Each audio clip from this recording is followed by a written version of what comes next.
네, 우리 다 같이 하나님의 말씀 에베소서 찾아보겠습니다. 4장 1절입니다.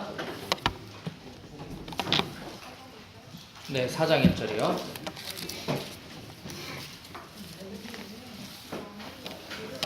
에베소서 4장 1절입니다. 네, 저는 윤정자매님이니까 잘 들립니다. 에베소서 4장 1절, 오늘 한 절만 좀 나누도록 하겠습니다.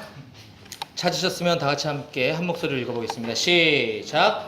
그러므로 주 안에서 갇힌 내가 너희를 권하노니 너희가 부르심을 받은 일에 합당하게 행하여. 아멘. 말씀을 위해서 기도하겠습니다. 하나님 아버지 감사합니다. 오늘 순장 모임을 통하여서 우리 사랑하는 BBB 강남 1지구 순장님들 함께 모이게 하여 주시고 또 하나님의 말씀을 공부하고 나누고 듣게 하시니 감사합니다. 이 시간 우리 공동체와 우리 각 지체들에게 하시는 하나님의 말씀을 듣는 귀한 시간 될 수 있도록 허락해 주시옵소서. 모든 것 주님께 맡겨드리며 예수님의 이름으로 기도했습니다. 아멘. 네, 총 6장으로 이루어진 에베소서 제 차례에 지금 순서대로 쭉 나눠오고 있는데요. 지난번까지 3장을 마무리했습니다. 에베소서는 1장에서부터 3장까지가 그 구원에 대한 교리와 또 신앙생활에 대한 권면, 이런 이론에 대한 부분이 3장까지 앞부분 나오고 있고요.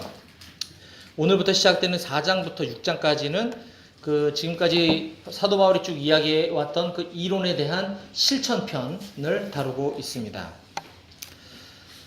우리 개신교회가 지금까지 그 이신칭의, 오직 믿음만 있으면 된다. 이제 이런 부분들을 많이 강조하다 보니까 구원파 같은 그런 괴물들이 등장을 하게 되고, 또 이제 뭐 개신교에서도 이제 여러 가지 교파들이 있지만 그래도 상당 부분을 많이 차지하고 있다고 하는 이제 칼뱅주의, 칼뱅주의가 구원파랑 뭐가 다른지 모를 정도의 그런 혼돈의 시대를 우리가 지금 살고 있다라고도 볼 수가 있습니다. 심지어 이제 이 개신교에서 순종, 하나님의 말씀에 대한 순종 혹은 행위가 중요하다라고 할 때 이게 갑자기 행위구원처럼 이렇게 알러지 반응까지 보일 정도로 오늘날 이런 많은 그 이신칭에 대한 오해들이 많이 있는 것이 사실인 것 같습니다.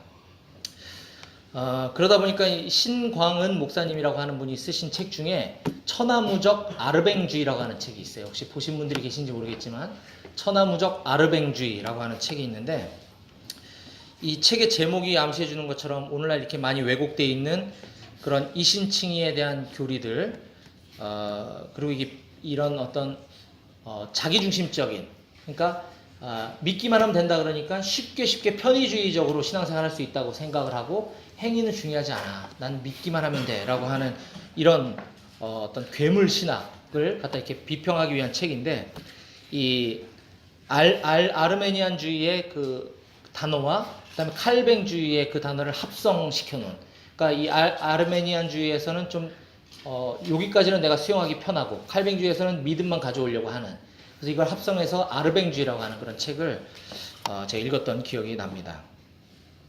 근데 우리가 여기 계신 순자님들은 다 아는 것처럼 우리가 공부하고 있는 성경과 또 특히 사도 바울이 이야기한 그 바울 신학에서도 결단코 믿음만 강조했던 적은 없습니다. 항상 믿음 뒤에는 반드시 행위가 따라와야 된다라고 가르치고 있는 것이죠. 그래서 바울 서신 중에서도 몇 가지만 쭉 살펴보면 이 오늘 에베소서와 같은 이런 구조로 이루어져 있는 것들이 대부분입니다. 먼저 사도 바울이 쓴 로마서, 우리 양재 모임 월요일날 지금 공부하고 있는데, 그 이론편이 끝나고 나서 이제 12장 1절에서는 이렇게 시작을 합니다. 그러므로 형제들아, 내가 하나님의 모든 자비하심으로 너희를 권하노니 너희 몸을 하나님이 기뻐하시는 거룩한 산제물로 드리라.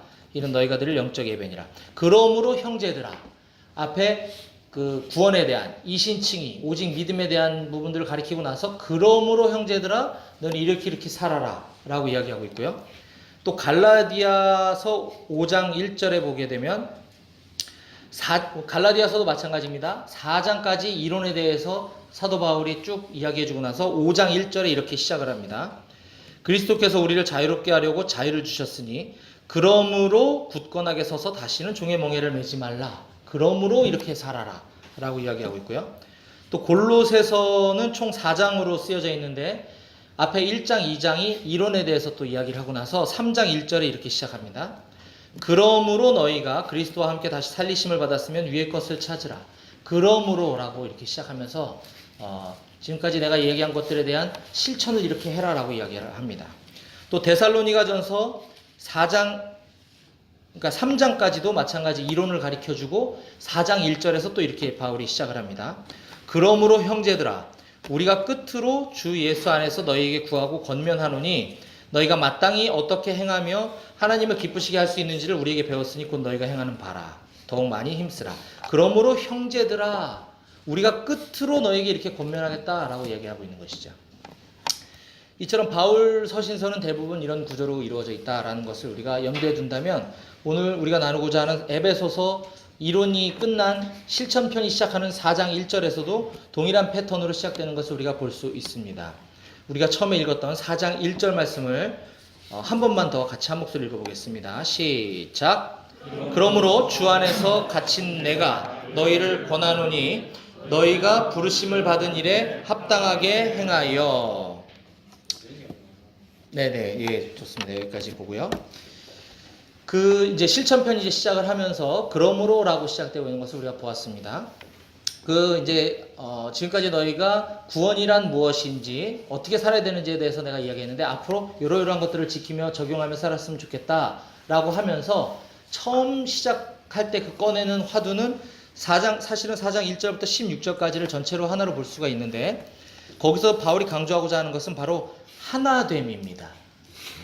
바울은 구원론에 대한 내용도 담고 있지만 교회론에 대한 내용을 더 많이 담고 있는 책이잖아요. 공동체 교회론인데 이 바울이 교회론을 다룸에 있어서 적용해서 가장 먼저 언급하고자 했던 것은 바로 하나됨이라고 하는 것이라는 것입니다. 이 바울이 이 서신서를 쓸 때 당시의 상황을 좀 우리가 이해하면 왜 그토록 바울은 이 하나됨을 중요하게 여겼는가라는 것을 우리가 좀 이해할 수 있는데요. 하나님께서는 먼저 이스라엘 백성들을 당신의 그 선택하신 백성으로 삼아서 삼으셨었습니다. 그래서 그 유대인에게 복음을 먼저 전하게 하시고 그 베드로, 하나님께서 그 유대인의 구원을 위해서 크게 사용하셨던 그 베드로조차도 고넬료와의 만남을 통해서 복음이 이방인에게까지 전해지기를 원한다라고 하는 마음을 하나님이 주셨고, 특별히 사도 바울은 아예 이방인의 사도로 이렇게 부름을 받게 되죠.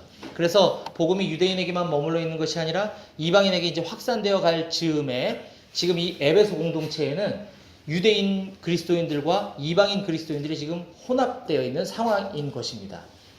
우리도 지금 이렇게 보면 각자 이 신앙생활 해왔던 백그라운드가 다르고 내가 훈련받았던 선교단체 내지는 교회 프로그램이 다 다르다 보면 우리가 이곳에서 융화되는 데까지 좀 시간이 걸리는 것들을 가끔 보게 됩니다.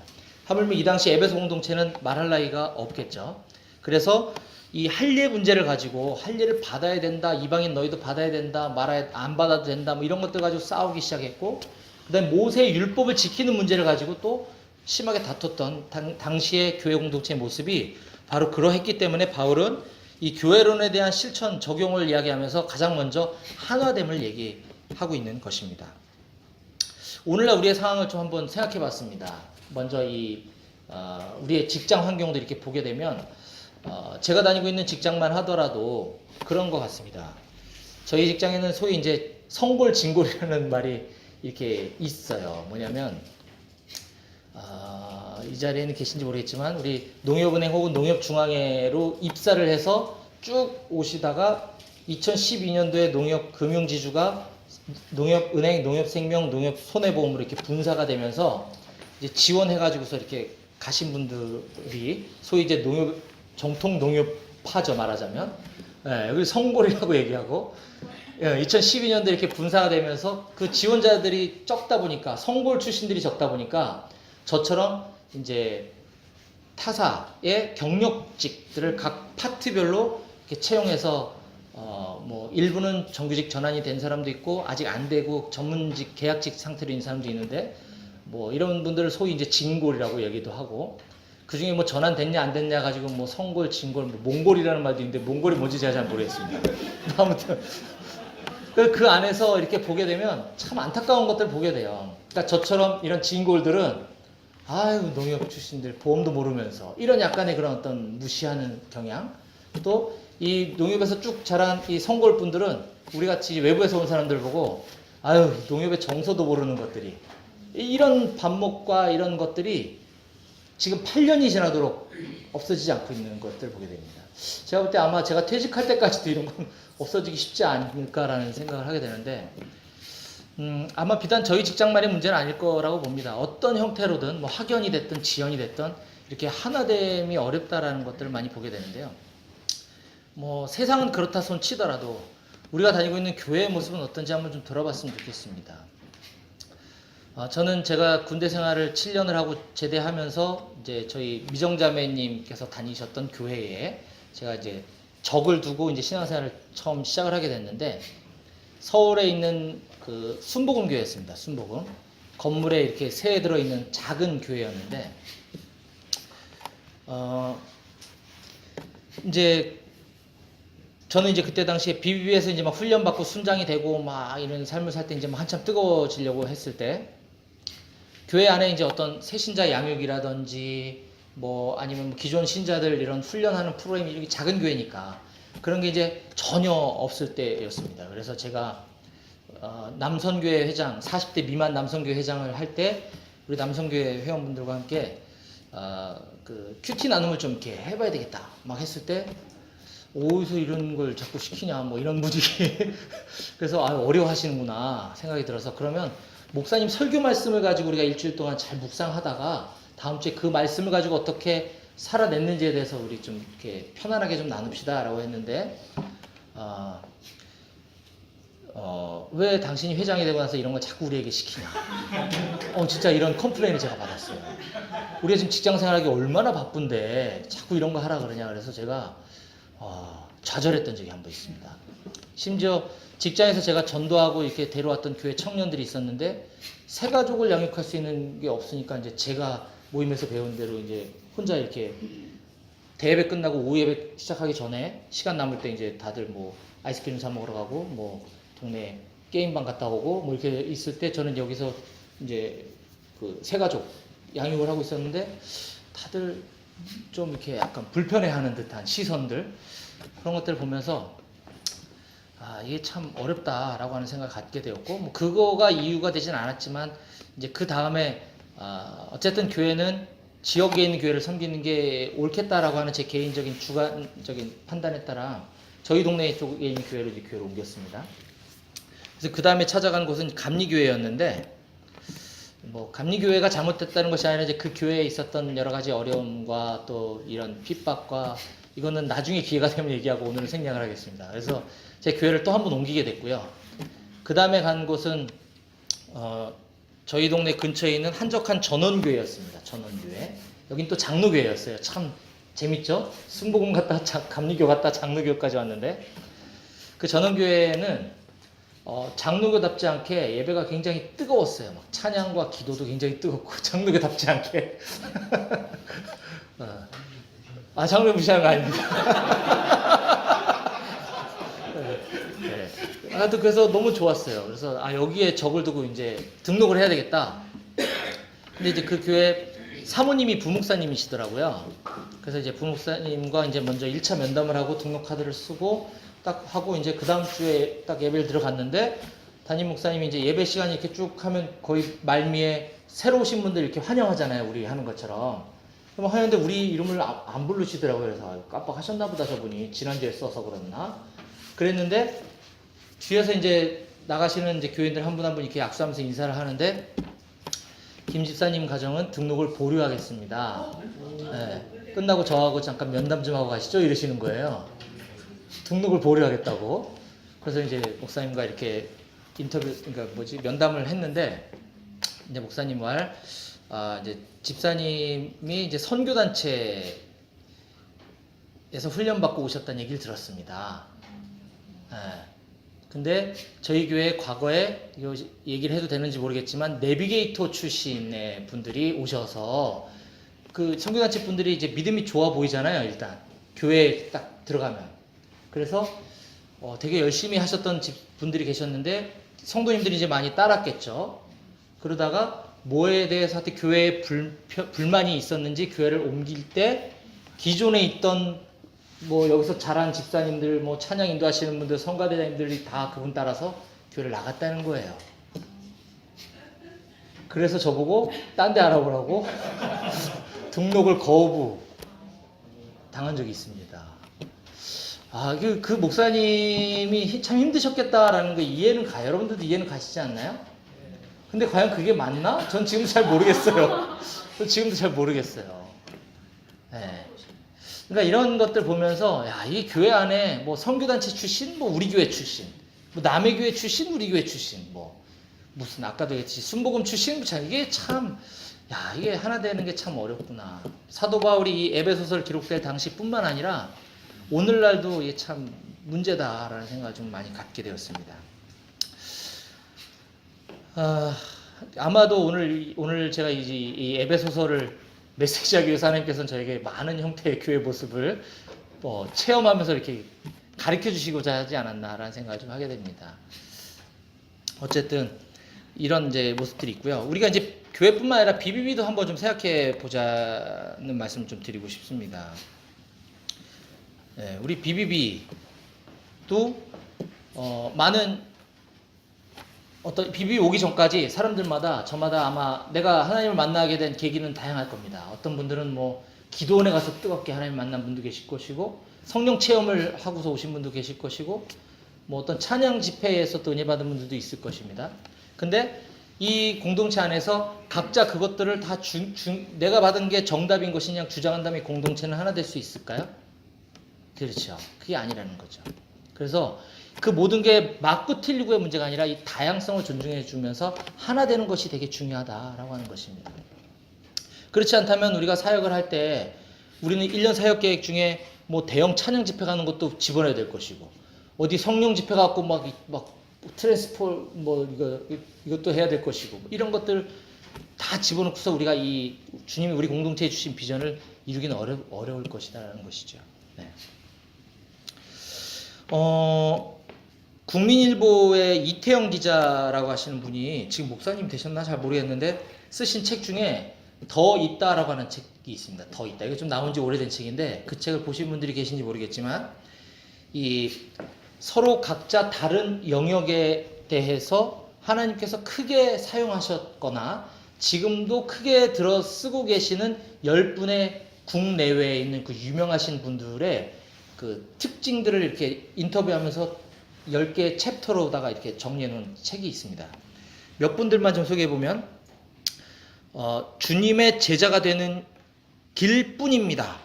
달라스 윌라드 아시나요 혹시? 달라스 윌라드라고 하는 분에 대해서 한 문장으로 이 이태영 기자는 주님의 제자가 되는 길뿐입니다 라고 해서 한 챕터의 내용을 기록하고 있고요. 또 신념과 함께 시민교양도 갖추어야 합니다.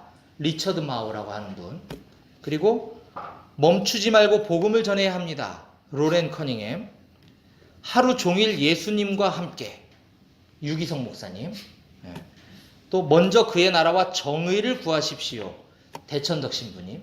뭐 이런 식으로 각각의 다른 분야에 있는 분들을 이렇게 쭉 쓰면서 이 책 제목에서 여러분들도 느끼실 수 있었을 것처럼 이 저자가 강조하고 싶어 하는 것은 비록 내가 경험해 보지 못하고 내가 보지 못했지만 다른 이들이 경험해 본 것들 중에서도 뭔가 더 있다. 내가 아는 것이 전부가 아니다. 라고 하는 것들을 이 다양성을 우리가 인정해주고 하나 되어야 된다라고 하는 것을 어필하고 싶은 책인 것입니다. 그래서 그들이 주장하는 것, 그들이 강조하는 것, 이건 서로 다르기 뿐이지 내가 모를 뿐이지 맞고 틀리고의 문제가 아니다라고 하는 것이죠.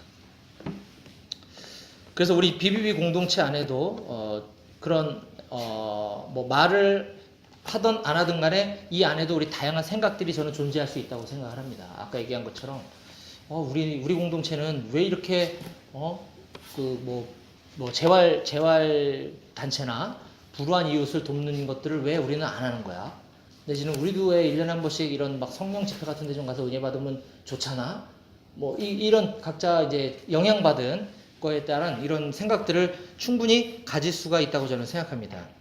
근데 그게 지금 방금 말씀드렸던 것처럼 뭐는 맞고 뭐는 틀리고 뭐는 취하고 뭐는 버리고 이런 차원이 아니라 하나님께서는 우리 BBB 공동체에 주신 비전과 우리 BBB 공동체를 통해서 이루고자 하시는 부르심이 있다고 하는 사실 우리가 좀 잊지 말아야 될 것입니다. 우리가 이처럼 다양성은 인정하되 하나님이 우리 공동체를 통해서 주신 그 사명 또 부르심 이거를 우리가 꼭 명심했으면 좋겠습니다. 그것이 바로 우리가 하나됨을 추구할 수 있는 길이다라는 것입니다. 내가 하고 싶은 거, 내가 뜨거웠었던 거 이것들을 주장하면 우리는 배가 산으로 갈 수밖에 없다라는 것이죠. 에베소서 4장 1절부터 16절까지의 말씀을 오늘 다 살펴보진 않고 다음 시간에 좀 이어서 제가 설명을 할 건데요. 이 4장 16절까지의 말씀도 자세히 보면 두 개로 좀 나눌 수가 있습니다. 앞부분 1에서 6절은 이 연합, 그 다음에 그 지체들 간의 통일성 이 부분을 좀 다루고 있고요. 뒤에 7절부터 16절은 오히려 그 반대입니다. 교회 안에 있는 다양성에 대해서 이야기를 합니다. 이 통일성과 다양성은 상반되는 개념이죠, 분명. 그러나 이 모든 것들이 공동체 안에서 하나됨을 이루어야 된다는 게 바울이 강조하고 싶은 핵심이다라는 것입니다. 그러면서 바울은 3장 1절에서 본인에 대해서 이야기할 때 나는 그리스도 예수의 일로 너희 이방인을 위해서 갇힌 자 된 자다 라고 한번 언급했던 바가 있는데 오늘 4장 1절에서 동일하게 자신의 정체성에 대해서 한 번 더 강조하고 난 다음에 주 안에서 갇힌 내가 너희를 권하노니 라고 이야기하면서 바울은 이 편지 수신자에 대해서 이렇게 이야기합니다. 너희가 부르심을 받은 일에 합당하게 행하라. 즉 너희는 부르심을 입은 자들이다 라고 하는 것입니다. 그러면 부르심을 입은 자들 이것이 이 편지를 수신하는 사람들에 대한 정체성을 지금 이야기하고 있는 것인데 이 부르심을 받은 자들이라는 게 무엇이냐 한번 생각해 봤습니다. 아마 이렇게 볼 수 있지 않을까 싶습니다. 하나님께서는 우리를 이 세상에서 그리스도를 대표하는 자들로 선택하셨다. 그게 부르심을 받은 자들이 아닐까 생각합니다. 다른 말로 우리가 뭐 하나님의 대사, 그리스도의 대사, 하늘의 시민권자, 뭐 그리스도를 닮은 사람, 그리스도인이라고 하는 이 모든 것들이 이 부르심을 받은 자들, 이 세상에서 그리스도를 대표하는 자들로 하나님이 택하신 사람들, 이것이 바울이 지금 이 수신자를 부르는 것이 아닐까 이렇게 생각을 합니다. 그래서 제가 이제 드리고 싶은 말씀은 저를 10여 년 전에 이거 BBB로 부른 이는 제 직장 후배가 아니라 하나님이라고 하는 사실입니다. 아마 여기 있는 여러분들도 이 BBB로 불러준 이 또 훈련받게 한 이는 내 순장님도 아니고 내 직장 동료도 아니고 하나님이라고 하는 사실입니다. 또 우리가 순장의 삶을 살고 직장 선교사로 사는 것 이것도 세월 지나 어찌어찌하다 보니 이렇게 사는 것 같지만 그 모든 부르심이 하나님의 부르심이다라고 하는 사실을 좀 기억했으면 좋겠습니다. BBB가 저와 여러분의 부르심이 아니라는 겁니다. 이걸 여러분 많이 혼돈해 하시는 분들이 있는데 BBB가 부르심이 아니라 이 BBB에서 배운 삶의 원리대로 살아가는 것 그것을 우리가 부르심이다라고 붙잡아야 됩니다. 근데 그렇지 않으면 나는 아직까지 하나님의 부르심이 뭔지 잘 모르겠어 라고 이야기하는 사람들이 있어서는 안 될 것 같습니다. 이미 저와 여러분들이 여기에 있다라는 이 사실 이것이 바로 하나님이 우리를 부르셨다라고 하는 것이죠. 그래서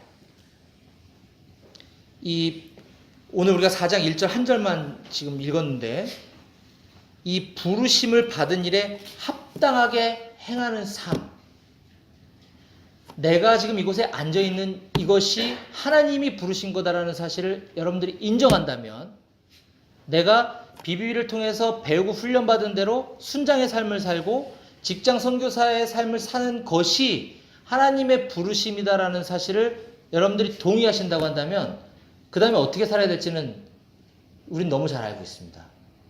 그렇죠? 네. 우리가 베이직의 삶을 사는 것, 성경 공부를 준비해 와서 함께 공부를 나누는 것, 배운 말씀대로 적용하며 사는 것, 직장에서 또는 삶의 현장에서 복음 전하고 양육하며 사는 것 이것들 우리 너무나 많이 듣고 너무나 잘 알고 있지만 과연 우리가 그 부르심에 합당한 삶을 살고 있는지 한번 좀 생각해 봤으면 좋겠습니다. 그래서 바울이 이 에베소서 후반부에 강조했던 첫 번째 공동체 안에서 하나됨과 그 하나됨을 이루는 것은 결국 부르심에 합당한 삶을 사는 것이라는 사실을 오늘 이 시간 여러분들 마음에 담고 돌아가셨으면 좋겠습니다. 제가 기도하고 말씀 마치겠습니다. 하나님 아버지 감사합니다. 우리가 에베소서를 통해서 공동체가 무엇인지, 교회가 무엇인지에 대해서 좀 진지하게 생각해보는 시간 가졌으면 좋겠습니다. 하나님께서 우리 BBB라는 공동체를 부르시고 또 이 공동체 안에서 우리 각 사람을 불러주신 줄을 우리가 확신합니다. 이 BBB 안에서 배우고 우리가 성장한 것처럼 그런 삶들을 우리가 이 부르심에 합당한 삶을 사는 모든 순례인들 될 수 있도록 도와주시옵소서.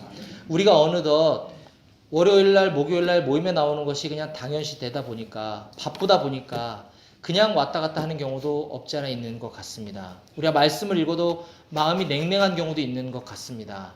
우리가 말씀을 지식으로만 습득하고 그 말씀대로 치열하게 살아보려고 분투하는 것들이 우리 삶에 어느덧 흐려져 있는 것들도 사실인 것 같습니다. 하지만 오늘 이 말씀을 통하여서 하나님께서 우리를 부르신 그 부르심에 합당한 삶을 살기로 결단하는 모든 순례인들 될 수 있도록 주님 도와주시옵소서. 오늘부터 다시 새롭게 출발할 수 있도록 우리에게 힘과 능력을 더하여 주시옵소서.